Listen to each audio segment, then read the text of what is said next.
Entre periodistas.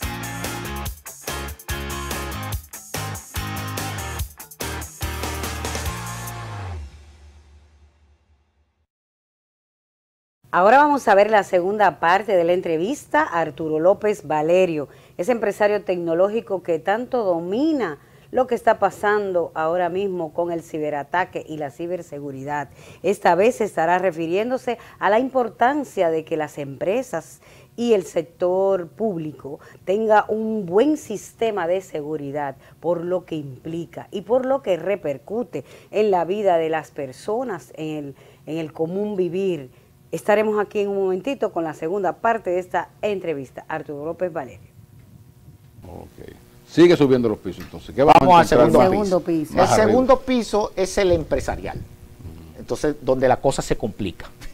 Porque en los sistemas empresariales generalmente no hay información de un solo individuo, sino que hay información de múltiples personas que pueden ser clientes, que pueden ser empleados, y esto conlleva a una mayor seguridad. ¿Qué pasa en este nivel? Que generalmente ya hay un equipo informático o de seguridad que está trabajando específicamente para proteger a los usuarios. Y es donde entra la primera dicotomía que quizás muchos miembros de la audiencia habrán vivido, y es que quieren digitar una página, quieren entrar cuando están en la red corporativa y no le deja entrar. Sí. El sistema lo que está haciendo es que está protegiendo accesos que no son permitidos por la organización. Entonces, en la medida que la organización va abriendo accesos, evidentemente abre la probabilidad al riesgo. Entonces, tú sabes que, Arturo, perdona que te interrumpa, sabes que en la pandemia, cuando nosotros tomamos todas las previsiones del lugar para que pudiésemos trabajar a distancia, bueno, se nos presentó un problema, y es que, bueno, ¿cuántos tenemos los dispositivos de trabajo? ¿Verdad? Hicimos el inventario, tanto y tanto. Entonces, ¿qué resulta? Que en el caso de algunos trabajadores, como los diseñadores, había que llevarle los equipos a su casa, que son equipos conectados con ya el corazón del sistema. O sea, cómo protegernos para que un individuo que está trabajando desde su casa, o sea, nadie puede entrar al sistema, al corazón del listín, en el momento en que nosotros estamos trabajando por un acceso, digamos, incontrolado de alguien, inesperado, involuntario. O sea, ¿cómo realmente se exige mucha protección, mucha tecnología? Y aquí tenemos esa tecnología para, digamos, en sentido general, Arturo, protegernos de tantos ataques de los intrusos y de los hackers, como se ha denunciado. Y es cierto que las empresas hay menos posibilidad de hackear, porque se tiene entendido que a una persona en particular es más fácil y que a la empresa es más difícil. ¿Es cierto eso? ¿Hasta qué grado hay seguridad? Siempre que exista factor humano, hay riesgo. Y no es que somos el problema, sino que evidentemente hay más vulnerabilidad desde el enfoque psicológico. Ahora bien, hay dos cosas importantes en la empresa.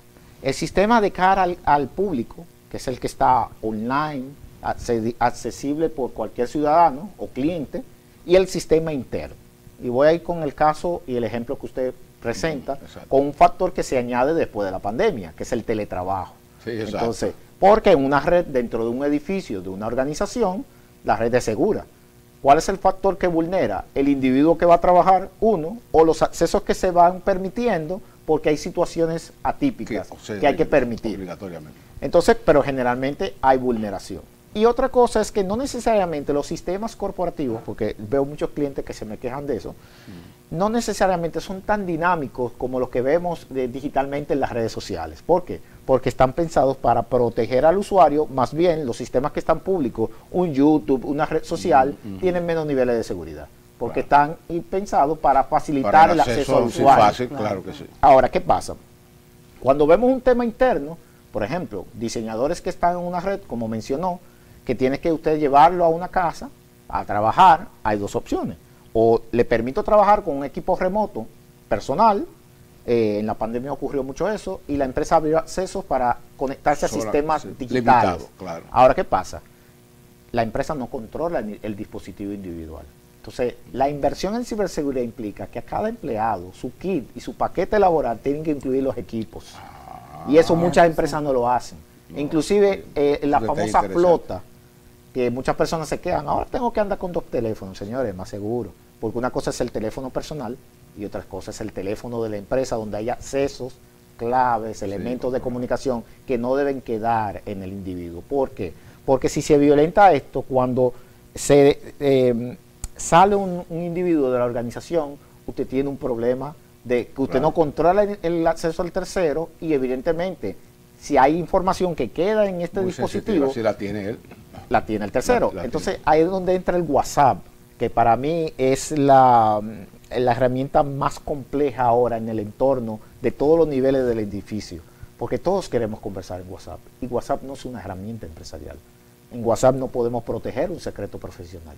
Y la cantidad de decisiones, conversaciones y datos que no podemos controlar, que los equipos de seguridad no quieren controlar, están en WhatsApp ahora mismo y son altamente vulnerables. Muy vulnerables. Entonces, yo creo que hay una conciencia. Hasta se reproducen cuando claro, entonces tú no sabes hasta dónde va a llegar una reproducción que tú hagas. Wendy hablaba de memes, pero exacto. y si nosotros estamos todo el día dejando el concepto de huella digital, que desde el primer piso se genera el individuo, y cuando llega a la empresa se asocia al contexto productivo, económico, legal, entonces estamos generando una bola de nieve que en algún momento puede aplastarnos, y que a muchas personas ya le ha aplastado. Entonces, en ese aspecto, lo importante es poder tomar decisiones críticas, porque el teletrabajo cambió la perspectiva de cómo las organizaciones interactúan con los individuos y cómo también dan servicio al cliente. Entonces, una buena política de uso de equipos, una buena política de acceso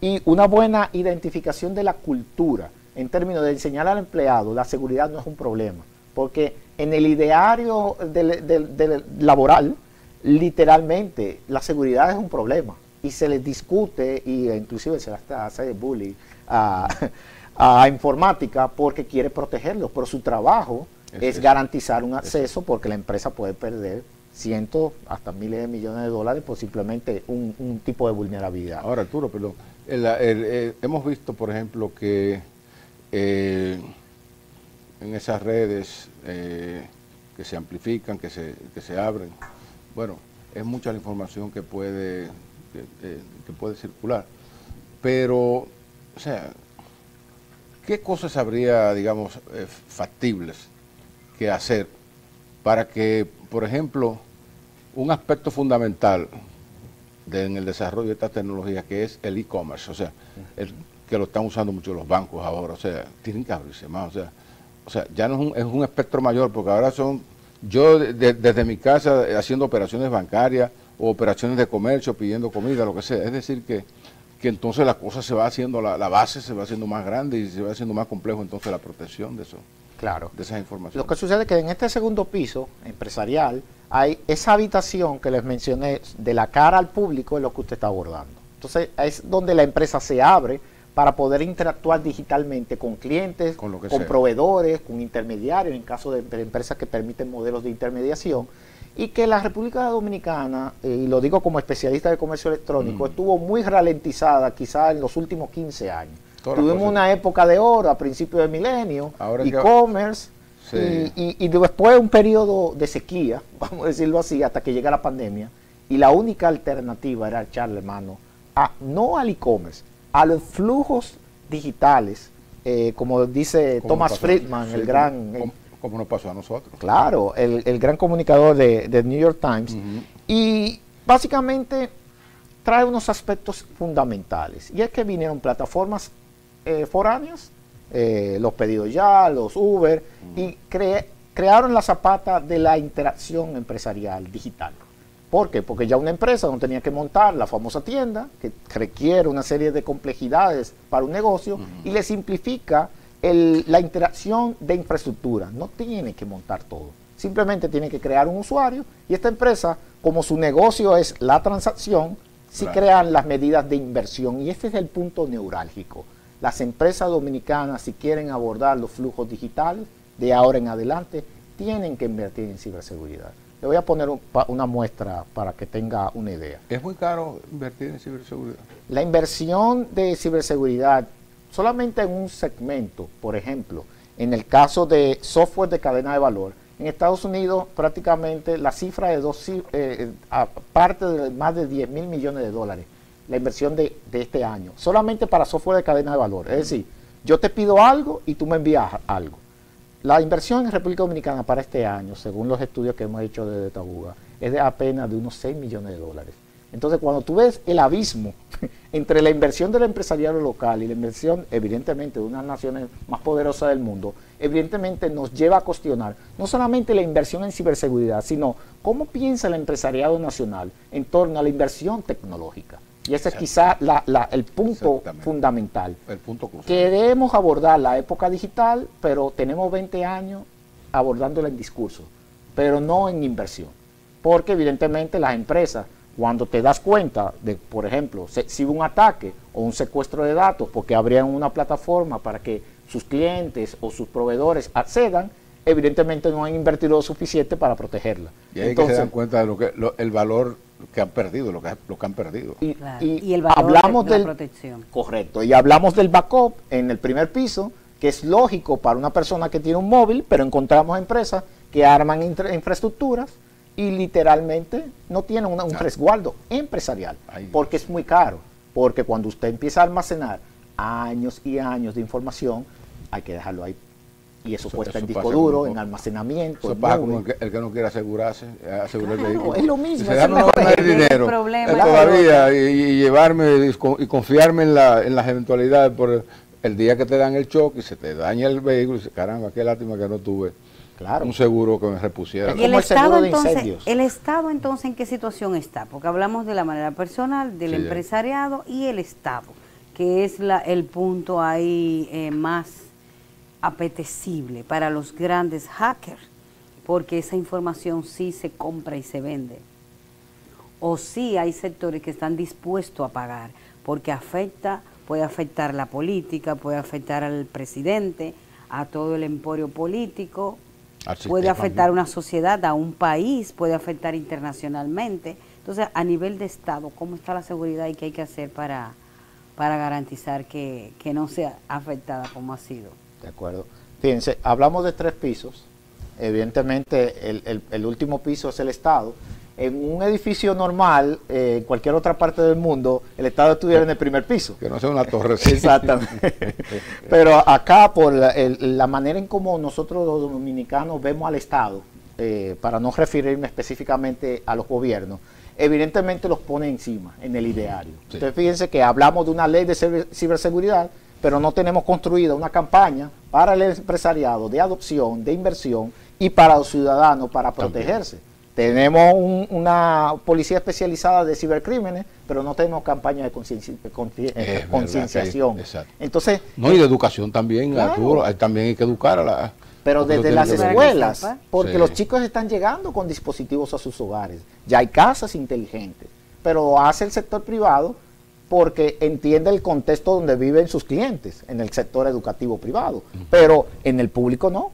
Y hay cientos de jóvenes, miles de jóvenes, millones de jóvenes que están accediendo a la tecnología en República Dominicana, pero no se ha visto, es histórico. Le dimos para adelante.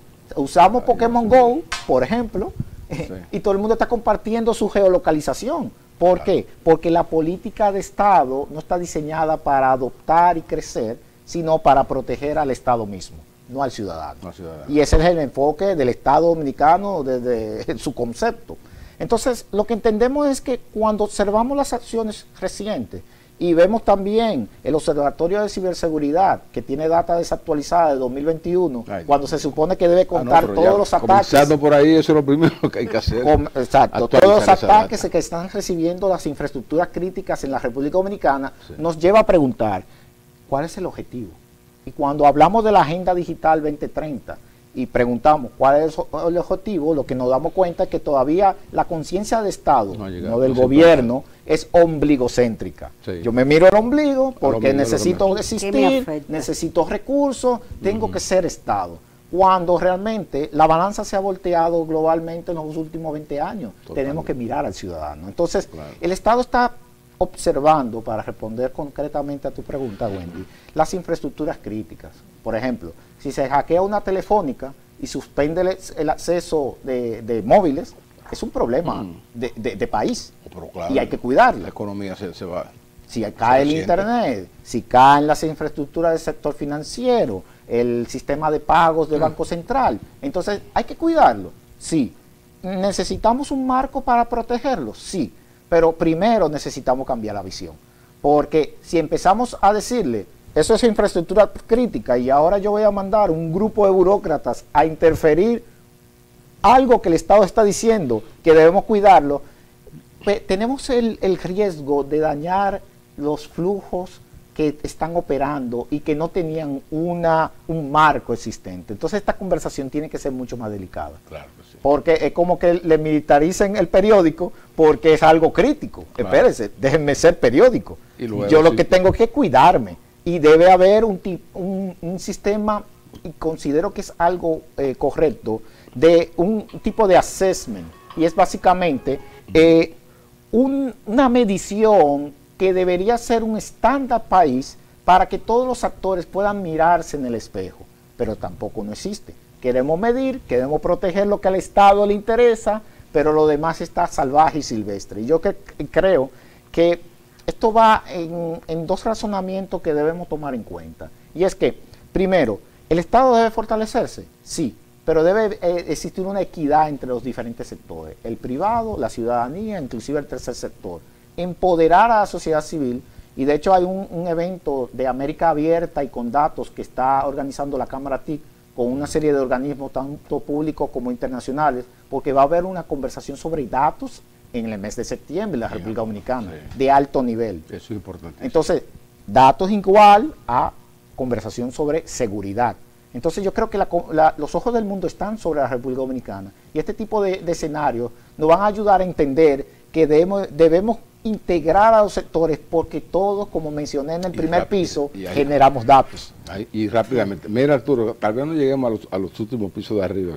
No, ya en el tercero hay una terraza. Pero ya una terraza y un penjado porque ya tenemos poco tiempo. ¿No? Sí, claro, tenemos que seguir en otro momento. Pero este tema es súper interesantísimo. Yo creo que sí que hay que insistir en la concientización de ciudadanos, pero también en la determinación de un Estado. Claro.